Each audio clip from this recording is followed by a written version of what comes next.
Capítulo 6. A influência de Balaão. Contra Jacó, pois, não há encantamento, nem adivinhação contra Israel. Agora se dirá de Jacó e de Israel: que coisas Deus tem feito. Números 23, 23. É essencial analisarmos esta famosa declaração feita por Balaão, quando Balaque, rei dos Moabitas, o contratou para amaldiçoar os filhos de Israel. Qual foi o resultado? O encantamento de Balaão teve efeito sobre Israel ou não? O que realmente aconteceu? Existe algum tipo de feitiço capaz de atingir a igreja? Curiosamente, o que observamos é que essa palavra não prevaleceu contra Israel. Balaão percebeu o encantamento que deveria levar Israel à ruína, mas não se cumpriu conforme planejado. O feitiço da sensualidade, apresentado por Balaão a Balaque contra Israel, teve um impacto devastador. Vamos compreender como isso ocorreu. À primeira vista, nada parecia capaz de afetar Israel, como Balaão inicialmente imaginou. Israel era, sem dúvida, o instrumento do juízo divino. Após cerca de 400 anos de espera, o momento havia chegado. As nações da terra de Canaã, com seus falsos deuses, seriam finalmente julgadas. Essas nações eram extremamente violentas e guerreiras, praticando rituais demoníacos como sacrifícios de crianças, canibalismo, prostituição cultual, necromancia, adivinhação e outras abominações. A injustiça acumulada era intolerável. A terra, contaminada, rejeitava seus habitantes. Israel estava ali para expulsá-los, purificar a terra e tomar posse dela. Começando pelo Egito, superpotência da época, que havia tratado os filhos de Israel com arrogância. Neemias 9:10, grandes reis estavam sendo derrotados e seus falsos deuses humilhados. Todas as nações cananeias tremiam diante da destruição iminente. Balaque, percebendo que não podia enfrentar Israel diretamente, recorreu a Balaão, buscando uma solução sobrenatural. Quando Balaão inicialmente recusou, Balaque insistiu, aumentando sua oferta, até que conseguiu extrair do profeta um trunfo demoníaco: o encantamento da sensualidade. O plano consistia em seduzir os filhos de Israel por intermédio das Moabitas, envolvendo-os sentimentalmente e levando-os à idolatria e à imoralidade. As Moabitas se mostraram amistosas e organizaram uma grande festa, aceitada prontamente por Israel. Assim, Balaque liberou o espírito de perversão sexual que vinha desde a fundação de Moabe, descendente de Ló e de sua filha. Balaão apenas instruiu Balaque sobre como infiltrar este feitiço em Israel. O perigo de um profeta corrompido. Um profeta ou alguém chamado por Deus, quando se corrompe, perde seu discernimento e pode se tornar um feiticeiro. À medida que sua luz se transforma em trevas, ele é transferido de reino. Um feiticeiro é, na verdade, um profeta corrompido, guiado por desejos pecaminosos. Esta foi a história de Balaão, profeta do Senhor em Moabe, que, seduzido pela ganância, instituiu o encantamento da sensualidade contra Israel, prejudicando a si mesmo e sendo fatalmente atingido pelo espírito que propagou. O engano de Balaão. Se precipitaram no erro de Balaão. Judas 11. Balaão se desviou do espírito correto. Corrompeu suas motivações e tentou ajustar a palavra de Deus aos seus interesses. Insistiu contra uma verdade revelada, obstinando-se mesmo depois da advertência. E Deus disse a Balaão: não irás com eles, não amaldiçoarás a este povo, porquanto é bendito. Números 22:12. Mesmo assim, continuou questionando a Deus, cedendo à insistência de Balaque. Isso demonstra um princípio espiritual grave. Assim diz o Senhor Jeová: qualquer homem da casa de Israel, que levantar os seus ídolos no seu coração, e puser o tropeço da sua maldade diante da sua face, e vier no profeta, eu, o Senhor, vindo ele, lhe responderei conforme a multidão dos seus ídolos. Ezequiel 14:4. Assim foi Balaão. Após insistir, recebeu de Deus a resposta que queria. Se aqueles homens vierem te chamar, levanta-te, vai com eles. Números 22:20. Isso quase lhe custou a vida. Somente sua jumenta o repreendeu, falando com voz humana, mostrando o cúmulo da obstinação humana. A trajetória de Balaão. Abandonando o reto caminho, se extraviaram, seguindo pelo caminho de Balaão, filho de Beor, que amou o prêmio da injustiça. 2 Pedro 2,15. Balaão se vendeu diante de recompensas, comercializou a palavra de Deus, corrompeu seu ministério e se contaminou com cobiça e avareza. Como Pedro descreve, ele amou o prêmio da injustiça, pelo qual acabou defraudado e morto. Hoje, existem profetas contemporâneos que seguem o mesmo caminho.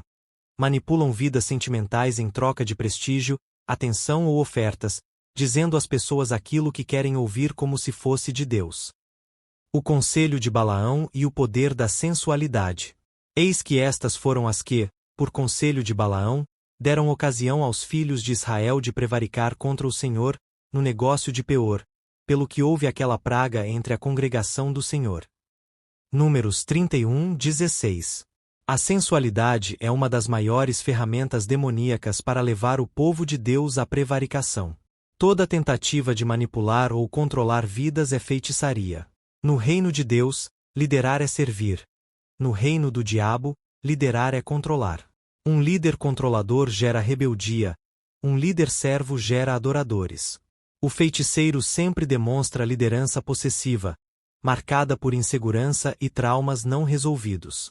Balaão ensinou a Balaque uma estratégia de manipulação via sensualidade, transformando mulheres moabitas em instrumentos para seduzir os guerreiros de Israel. Israel foi vencido por um exército de mulheres, repetindo o padrão perverso de Ló. Hoje, a mesma estratégia é usada por infiltrados demoníacos para corromper líderes e igrejas. Doutrina de Balaão.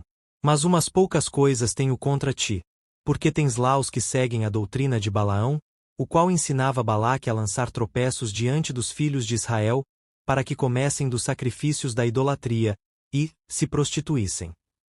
Apocalipse 2:14. O conselho de Balaão, através da sensualidade, tornou-se uma doutrina infernal denunciada por Jesus, destacando a sensualidade como ataque generalizado contra o corpo de Cristo. O encantamento deu resultado. Israel foi seduzido pelas moabitas, corrompido e severamente castigado. Uma praga matou cerca de 24.000 pessoas. Líderes foram enforcados ou mortos pela espada dos próprios irmãos. O zelo de Finéias. Atitude radical. E eis que veio um homem dos filhos de Israel, e trouxe a seus irmãos uma midianita, à vista de Moisés e à vista de toda a congregação dos filhos de Israel, enquanto estavam chorando à porta da tenda da revelação. Vendo isso Finéias, filho de Eleazar, filho do sacerdote Arão, levantou-se do meio da congregação e tomou na mão uma lança. Foi após o israelita e, entrando na sua tenda, os atravessou a ambos, ao israelita e à mulher, pelo ventre. Então a praga cessou de sobre os filhos de Israel. Ora, os que morreram daquela praga foram 24.000. Então disse o Senhor a Moisés: Finéias, filho de Eleazar, filho do sacerdote Arão, desviou a minha ira de sobre os filhos de Israel, pois foi zeloso com o meu zelo. Conselheiros, líderes ou aqueles que estão imbuídos de tratar com os problemas das pessoas, precisam ter o discernimento de serem radicais com este tipo de sedução e pecado. Esta é a única maneira de prevalecer contra este tipo de inimigo. Disse o Senhor a Moisés: Toma todos os cabeças do povo, enforca-os ao Senhor diante do sol, e o ardor da ira do Senhor se retirará de Israel. Então Moisés disse aos juízes de Israel: Cada um mate os seus homens que se juntaram a Baal-Peor. Números 25, 4 e 5. Este é um dos textos mais radicais da Bíblia. Entendemos que a natureza da nossa batalha é espiritual e não requer lutar contra carne e sangue. A intenção divina é manifestar dramaticamente que a sensualidade é uma questão de vida ou morte espiritual, ministerial e eterna. Precisamos chamar o pecado de pecado, evidenciando que não se pode estar no corpo de Cristo, ou, ativo ministerialmente, em conivência com a sensualidade e os seus subprodutos. Será só uma questão de tempo, e este espírito impiedoso lançará essas pessoas num lugar de assolação. Tantos são os fatos e situações que mostram um grande número de pessoas, dentre as quais muitos líderes, que têm sido induzidos à apostasia de maneira sutil e gradativa, por não suportarem a pressão de pensamentos viciosos de imoralidade ou desilusões sentimentais. E ainda, Tantos que permanecem apostatados dentro da igreja, sob a anestesia demoníaca desse feitiço sensual. Pessoas que, apesar de estarem assistindo religiosamente aos cultos, já desistiram há muito tempo de uma vida comprometida com a justiça e o reino de Deus. Encontram-se prostrados num padrão sensual e egoísta de relacionamentos, subjugados a um evangelho secularizado. Indivíduos que não têm o espírito e que apenas causam divisões. Nunca são a solução, mas sempre o problema dentro da igreja. Apóstatas passivos. Tudo o que estão realmente fazendo é se escondendo de Deus atrás de um rótulo, de uma identidade ministerial, ou, até mesmo, de uma posição. Pessoas derrotadas, falidas espiritualmente pela sensualidade. Esta não é uma colocação num tom de condenação, mas precisamos acordar, como igreja do Deus vivo e como líderes, para um mal generalizado que está debaixo dos nossos narizes. E, mesmo assim, a maioria parece não entender ou se importar. Entretanto, algumas coisas tenho contra ti, porque tens aí os que seguem a doutrina de Balaão, o qual ensinava Balaque a lançar tropeços diante dos filhos de Israel, introduzindo-os a comerem das coisas sacrificadas a ídolos e a se prostituírem. Apocalipse 2:14. Jesus declara que o diabo tem estabelecido o seu trono em Pérgamo, onde se permite a doutrina de Balaão, onde se permite a permissividade, principalmente relativa a este tipo de sincretismo, onde o genuíno amor tem sido misturado e confundido com uma paixão carnal e egoísta. Jesus se revelou à igreja em Pérgamo como aquele que tem a espada de dois fios, para fazer separação entre o santo e o profano. Só pela palavra de Deus pode-se estabelecer, com discernimento, os verdadeiros valores do reino de Deus, que quebram os grilhões da ignorância espiritual e do encantamento da sensualidade. E aí, então, podemos ser transformados pela renovação da fé. A sensualidade continua sendo uma das principais portas dos fundos, que tem esvaziado espiritualmente e fisicamente muitas igrejas. Este tem sido o maior empecilho ao crescimento de igrejas. Pastores não deveriam se preocupar tanto em qual será a nova estratégia para fazer a igreja crescer, mas o que está impedindo o crescimento natural da igreja. Muitos têm cometido graves erros aqui.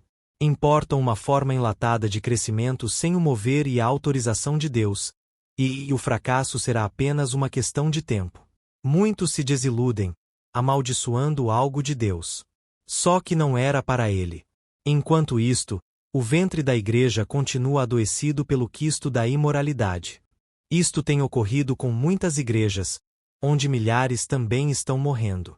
Isto só pode ser detido por pessoas zelosas, que vão chamar o pecado de pecado e expô-lo, espremendo até as últimas consequências. Algum tempo atrás, após terminar uma palestra, fui procurado por um rapaz. Ele não podia suportar mais sua situação e recorreu a mim. Podia-se ver o desespero nos seus olhos. Ele era líder de mocidade de uma grande igreja, tinha a apreciação e a credibilidade de todos. Em algum momento, por mais que ele detestasse isso, aqueles pensamentos continuavam a persegui-lo insistentemente. Certo dia, numa daquelas ocasiões malignamente planejadas pelo diabo, quando já se encontrava debilitado espiritualmente, ele acabou cedendo e, com isto, sua vida começou a se transformar num inferno. Sua primeira atitude foi jurar a si mesmo que ninguém jamais iria saber daquilo. Estava muito envergonhado. Manteve-se normalmente no seu ministério e não procurou a ajuda de ninguém. Sem perceber, o que ele realmente fez foi apertar ainda mais as algemas que haviam sido colocadas nos seus braços. Pactuou-se com o ocultismo.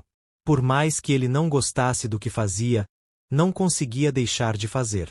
Sua vida estava secando. Seu ministério na igreja estava acabando e ele não podia dizer isto a ninguém. Um peso de culpa esmagava impiedosamente a sua consciência.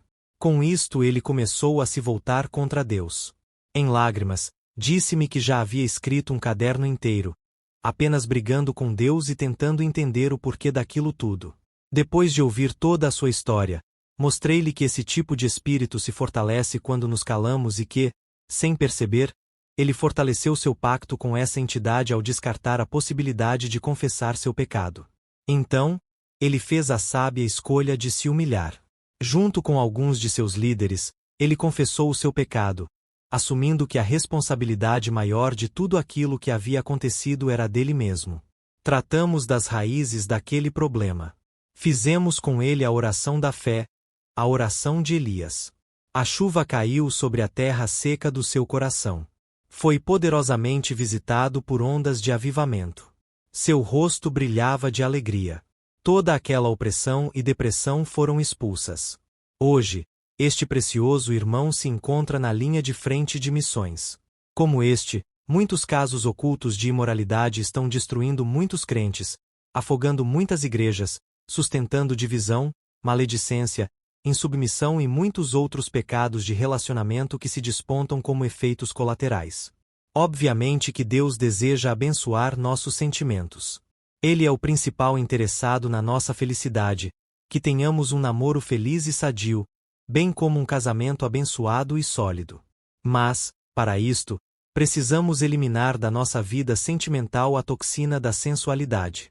Não podemos inverter as prioridades, não podemos negociar princípios espirituais, ceder aos fortes apelos das emoções, ignorar os ardis e artimanhas demoníacos. Antes, é necessário nos posicionarmos e correspondermos a toda a verdade revelada, com uma intenção real de obediência. E a graça de Jesus se manifestará em nós, sempre na medida suficiente.